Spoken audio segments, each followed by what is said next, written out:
আসসালামু আলাইকুম ওরহমতুল্লাহি ওয়াবারাকাতুহু। আজকে দেখলাম ডাকসুর নির্বাচন চলছে। ভিপি পদে অনেকে প্রার্থী হয়েছে। তো আজকের কয়েকটা খবরের নিউজে দেখতে পেলাম এখানেও দুর্নীতি অলরেডি দুর্নীতি চলছে।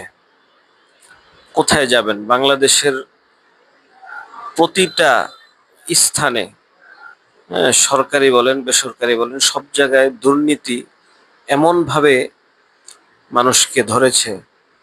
প্রত্যেকটা মানুষের রক্তে রক্তে এখন দুর্নীতি চলে গেছে।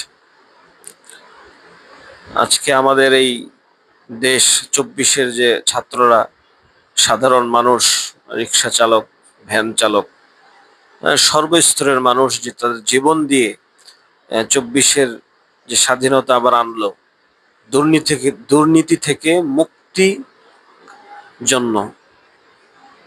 কিন্তু আজকে আমাদের সেই দুর্নীতি থেকে আমরা মুক্তি পেলাম না। আমাদের সেই দুর্নীতি এখনো আমাদেরকে গ্রাস করে রেখেছে।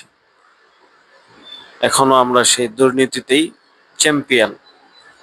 প্রত্যেকটা স্তরে দুর্নীতি। কোথায় যাবেন? কার কাছে বলবেন? এই হলো আমাদের দেশের অবস্থা। আমরা যতদিন এই দুর্নীতি থেকে বের না হতে পারবো, আমাদের দেশ উন্নতি হবে না। আমাদের অন্তর থেকে যতদিন আমরা দুর্নীতি বের করতে না পারবো, আমরা আমাদের দেশকে সুন্দরভাবে করতে পারবো না।